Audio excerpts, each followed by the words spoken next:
છે ઉપર બેઠી છે સંતાનની નજર રે.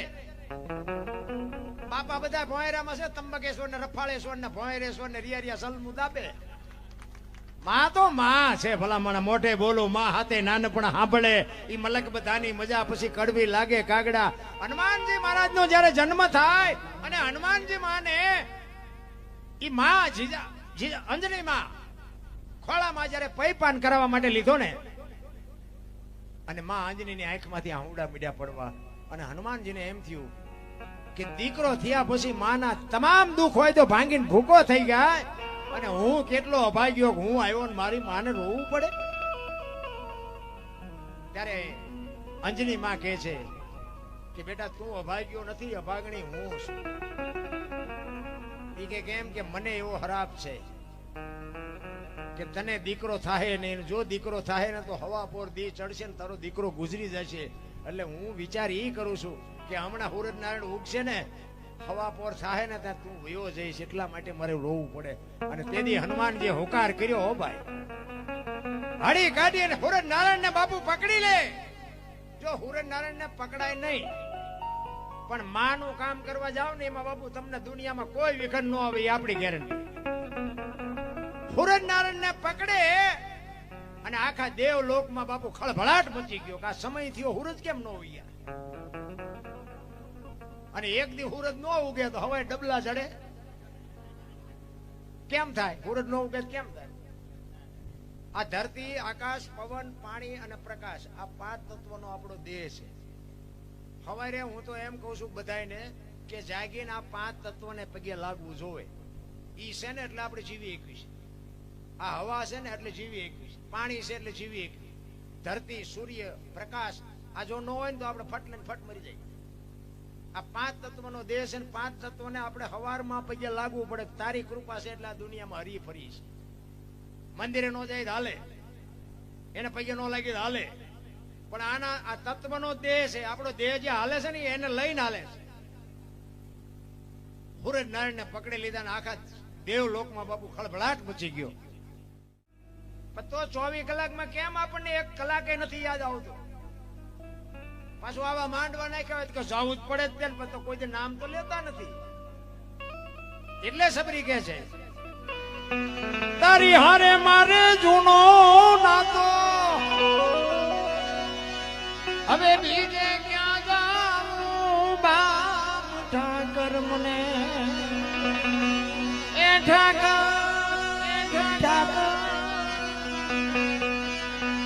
ઠાકર મને મેઘ માઠેલી,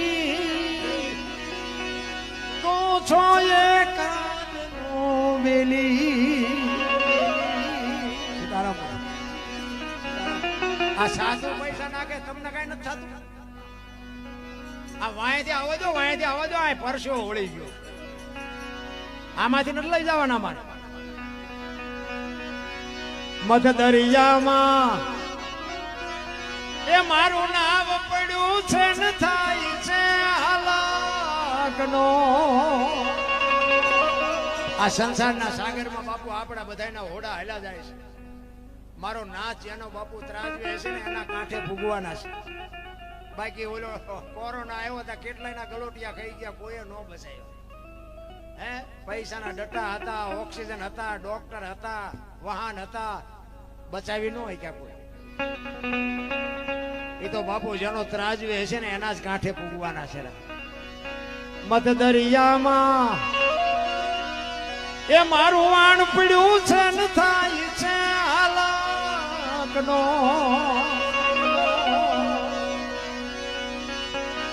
અમારા વાણનો એ ખારવું બની તું ઉતારજે ભવ પાર ઠાકર મને. એ ઠાકર મને મેં માઠેલી, તો છો એ કાનો વેલી. અમે તારા થઈ એ આડતિયાને છે તું સાવકા. પેલા આપણે વેપારી આપણા માટે ધિરાણ કરતા હતા. આખું વરસ આપણને ઉધારે આપે અને દિવાળી આવે ને ત્યાં આપણે એનો વહીવટ કરી દેવો પડે અને એનું લેણું દેણું પતે નહીં ત્યાં સુધી બીજો વેપારી આપણને ધીરે નહીં. આ બધા વડીલો બેઠા એને ખબર હોય, કારણ કે અત્યારના લઈને દેતા જ નથી, ઉધારે કોણ આપે? વડીલોને ખબર હોય, પેલા જૂના સમયની વાત. આ મને યાદ છે, મને ખાસ ખબર છે. તમારે ખેતીમાં બળદીઓ મરી ગયો ને વેપારીને એમ કોઈ પૈસા છે ને બળદીઓ વાવણી ટેન્શન, બળદીઓ મરી ગયો ને પૈસા જોઈએ, વેપારી આપે. બિયારણ લેવું હોય તો આપે, એ સિવાયનું તમારું હટાણું આપે. પણ દિવાળી આવે એટલે જેટલું થાય એટલું બાપુ એને દેવું પડે. એ કોઈ દી ખેડૂના પેટમાં પાપ નહોતું, વેપારીના પેટમાં પાપ નહોતું. અત્યારે એક કઈ શોખો નથી. જમવાની વ્યવસ્થા કરી હતી કે હા જંગલમાંથી બોર લઈ આવી. એ કે મેં ખાધા હતા કે હા મોટા ભાઈ તમે તો ઠળિયા હોતા ખાઈ ગયા હતા. એ કે લક્ષ્મણ ત્યાં ખાધા હતા અને અહીંયા હબાકો આવ્યો લક્ષ્મણને ભાઈ કે 14 વર્ષમાં અહીંયા ભૂલ કરી ગયો. તેથી રામચંદ્ર પરમાત્મા લક્ષ્મણને કહે છે કે લક્ષ્મણ તું સુમિત્રાને મૂકીને સીતાને માં કહેતો હોય, દશરથને મૂકીને મને બાપ કહેતો, ને અયોધ્યા જેવું રાજ મૂકી અને મારી ભેળો જો રખડવા આવ્યો હોય, હું તને ઈ કહું છું કે ભીલડીના હેઠા બોર ખાવામાં મને વાંધો નહોતો ને તને હું તેથી ઘા વાઈ ગયા. અને લાકડી પડે એમ પગમાં પડ્યો અને રામચંદ્ર પરમાત્મા બાવડું ચાલી અને કીધું કે તું તેથી બચો ને, ઈ સબરીની ભક્તિનો પ્રતાપ છે. કે મોટા ભાઈ ઈ કેવી રીતે? મેં તને જે ફળ આપ્યા તારી પાસે રાખ્યા હતા કે ના? મેં તો ફેંકી દીધા. ઈ તે જે ફળને ફેંક્યા ને એને પક્ષીઓ લઈ જઈને દ્રોણાચલ પર્વત ઉપર જઈને ખાતા હતા. એની ચાંચમાંથી જે બિયારણ વેરાણું એની સંજીવની ઉગી અને સુસેન નામના વૈદ્ય કીધું કે સંજીવની દ્રોણાચલ પર્વત ઉપરથી લઈ આવીને આના મોઢામાં ટીપા પાડો તો બેઠો થાય. બાપુ આ સબરીની ભક્તિનો પ્રતાપ. સંતોએ ના પાડી દીધી. ભાઈ તો ભરત જેવા હોવો જો, લક્ષ્મણ નો હાલે. એક જ ભૂલ કરી ગયો એમાં નો હાલે. આપણે હાલવી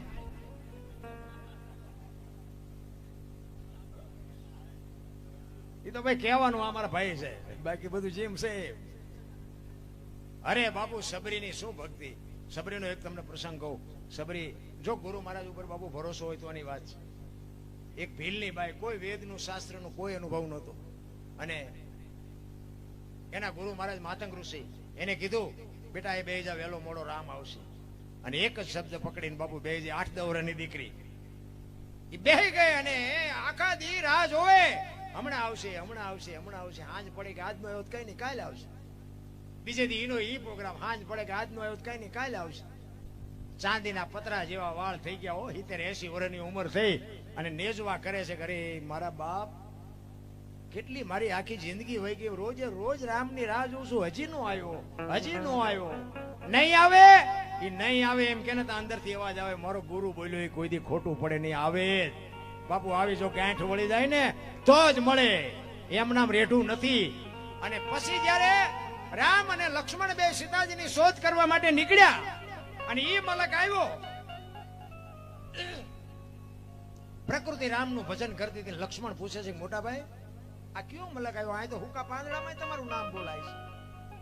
અને બાપુ સંતોનું મંતવ્ય છે, તમે માનો ન માનો મુબારક, મારે કોઈ મનાવવા નથી, પણ સંતો એવું કહે છે એક જગ્યાએ બે અને 3.5 કરોડ નામના જાપ થાય ને, કોઈ પણ નામ, રામ કૃષ્ણ રામાપીર શિવ કે ઓમ કે જે લેતા હોય, એક જગ્યાએ બેહી 3.5 કરોડ નામના જાપ થાય એટલે ધરતીમાંથી અવાજ આવવા માંડે, દિવાલમાંથી અવાજ આવવા માંડે, હવામાંથી અવાજ આવવા માંડે. એક જગ્યાએ જો 3.5 કરોડ, એક જ હારે નહીં પણ તમે જે જગ્યાએ બેહતા હોય એ જગ્યાએ બેહીને તમે 5-25 જેટલા લેવાય એટલા લીધા કરો.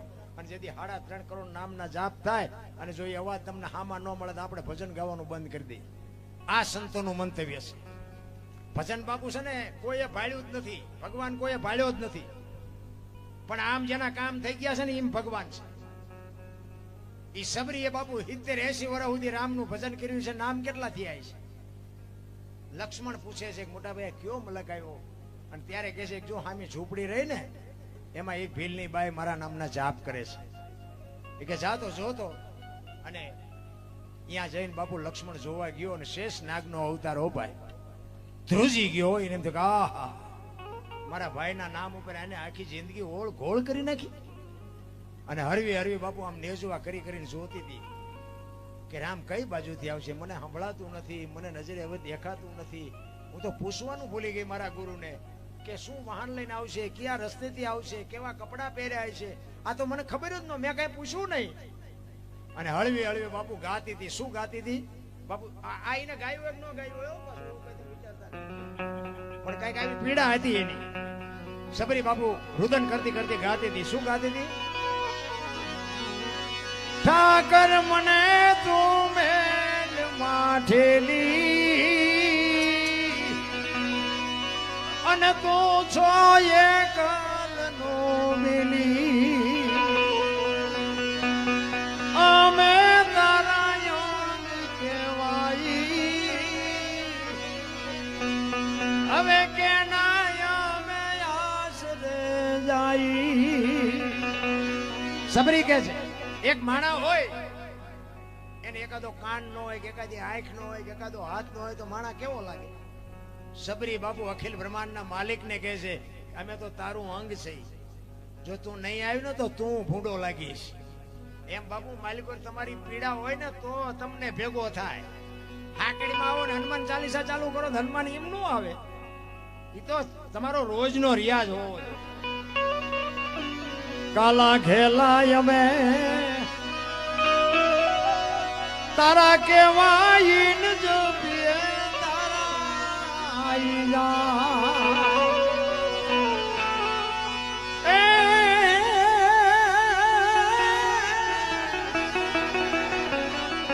તારી હારે મારે જૂનો નાતો. સબરી કે છે આપણે બધાને છે પણ આપણે ભૂલી ગયા. ના તો આપણે કોના નથી અને નો હોય તો અહીં બેઠા હોય. અહીંયા શું મારા લગ્ન છે? રામાપીર બાપુ એક ઈશ્વર છે, આપણે ભગવાન માની છે, એની ના તો છે તઈ આપણે બેઠા છે ને. અત્યારે વાણીએ નથી તીરતા, ખેડૂ નથી તીરતા. અત્યારે ઓલા કપાસ ઓકે ને પછી કે પેલા પૈસા આમ જોતા હોય તો ખટારો સેલ નો મારતા. આપણે એમ થાય કે 5 લાખ નો ખટારો ભેડો, પણ આબરૂ જોવા નહીં. ઈ કે પૈસા આપ્યા ઈ કે પણ હું તમને કાલ મોકલે કે ના ખટારો ભલે પીડ્યો હોય, પૈસા આપ્યા પેલા નો જતા. તમે જોવો જ ખરા આબરૂ જો માણસની મોટી મોટી વાતો કરે. તેથી બાપુ કઈ ખાવા ધાન નહોતું, પણ એ વાણીઓ એમ કે હું બેઠો છું બાપુ મોજ કરો, દિવાળી સુધી તમને દિવાળી ભેગો હું કરી દઉં. દુકાળ પડ્યો હોય તોય ઈ તમને મને જીવાડતા હતા. આ બાપુ નાતો હતો. ઈ જે અંતરના સોખા હતા ને એટલે બાપુ બધું ગાડું વ્યવસ્થિત હાલતું હતું.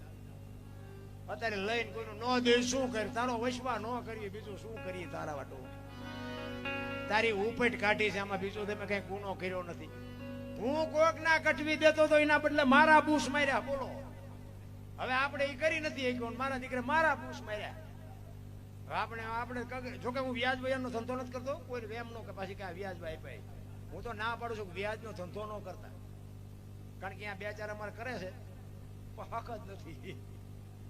હા વ્યાજ જે કરતા હોય કરજો, પણ મને એમ છે કે કરાય નહીં, કારણ કે વ્યાજ ના આવે એ જાજા એમના દવાખાને જાય. એટલે મને અને વ્યાજમાં માણસ ચારે લે, ટાંટિયા નો આમતો હોય તારે લે, અને હારો માણા હોય સગવડ વાળો હોય ને એ વ્યાજમાં લે, એ તમારા પાસા આવે. એ પાસા નો આપે હોય ને ઓલા ટાંટિયા નો આમતા હોય એને લીધા હોય.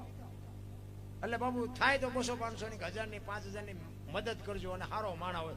જોકે મને એક બાપુએ કીધું, હું અમુક સાધુની વાત માનું. મને કે બાપુ તમને એક વાત કરું. મેં શું? મને કે તમે પૈસા કોઈ ન આપે.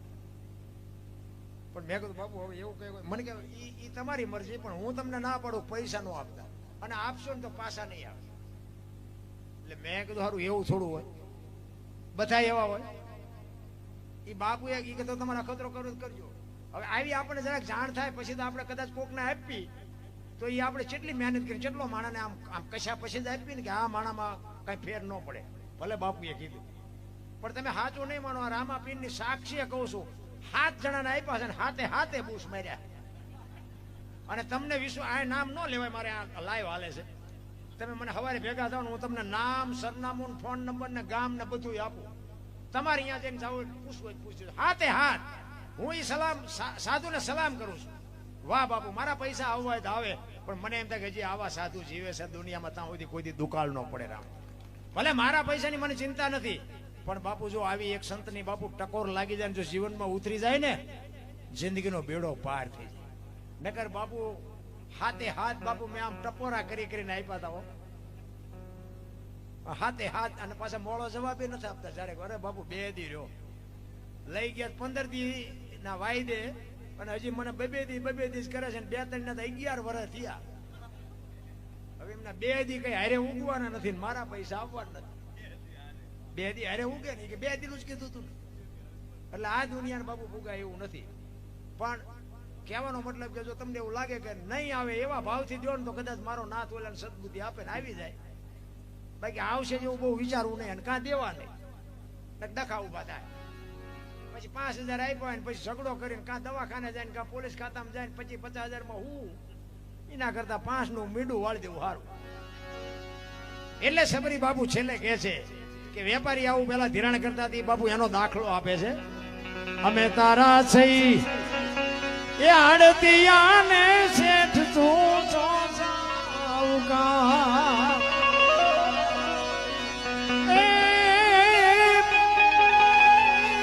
તારું લેણું છે ત્યાં લગી, બીજો ધીર છે નહીં તાલવાર. ઠાકર મને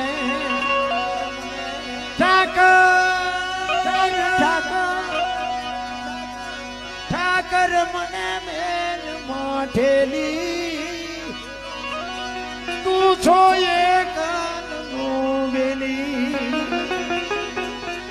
આટલી વાત સાંભળીને બાપુ લક્ષ્મણે હળી કાઢ્યો.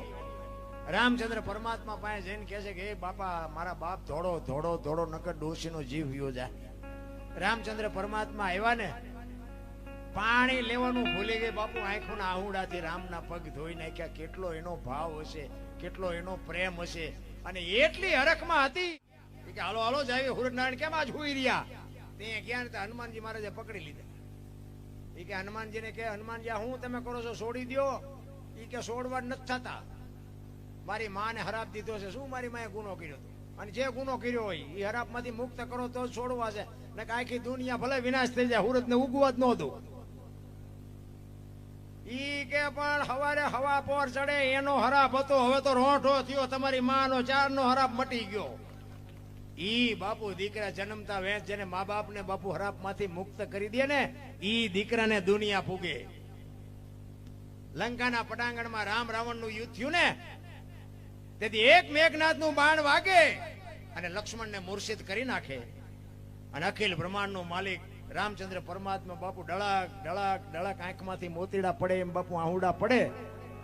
અને લક્ષ્મણ ની જટામાંથી ઠેકી ઠેકીને મોતી પડતા હોય એમ રામના આહુડા પડે. તેથી હનુમાનજી મહારાજ પડખે ઉભા છે ને હનુમાનજી રામને કહે છે કે રામ, તમે રોવો તો દુનિયામાં શું રે? આ જીવન મરણ છે તો કુદરતનો ક્રમ છે.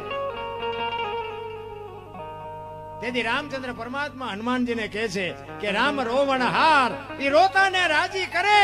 આ તો વાલપનો વ્યવહાર રોય બતાવે રામજી. મને ખબર છે, પણ કાલ દુનિયા એમ મારા નામનો કેડો પાડી દે કે ભાઈ જેવો ભાઈ પીડ્યો તો ભાઈની આંખમાં આહુડું નહોતું આવતું. ભાઈ ભાઈનો બાપુ જે મેળ છે ને, તો રામાયણ તમને મને બતાવે. આપણે આખી દુનિયા મેળ હોય, બોલો હગા ભૈયાર જ મેળ નો હોય. એટલે શું આ રામાયણની વાતો આપણે કરીએ? અખિલ બ્રહ્માંડના માલિક રામચંદ્ર પરમાત્મા વનમાં ગયા ને, તેથી રામ લક્ષ્મણને ભલામણ કરે છે કે 14 વર્ષ કાલ પૂરા થઈ જાય, હું આવતો રહીશ. રાજનું ધ્યાન રાખજે, બાપનું ધ્યાન રાખજે, હું કાલ આવતો રહીશ. તેથી લક્ષ્મણ કહે છે, મોટા ભાઈ તમે મારા બાપ છો ને સીતા મારી માં છે. મારા બાબા વનમાં જતો હોય તો અયોધ્યા જેને જોઈને મુબારક. ધ્યાન આપજો, નોખી નોખી માયુના છોકરા હતા. અત્યારે હગી એક માના હોય ને તો ખૂંટિયા કાતરે એમ કાતરતા હોય. તેથી લક્ષ્મણ કહે છે કે મારે ગાદી ન જોવે, નકા અયોધ્યાની ગાદી એટલે દશરથ તારો દરબાર, ઇન્દ્ર જેની આશા કરે. તેથી ભાઈઓ વિનાનું ભેકાર કડવું લાગે કાગડા. અયોધ્યાની ગાદી બાકસના ખોખા ઘોડે રખડતી હતી, કોઈ ધણી નહોતો.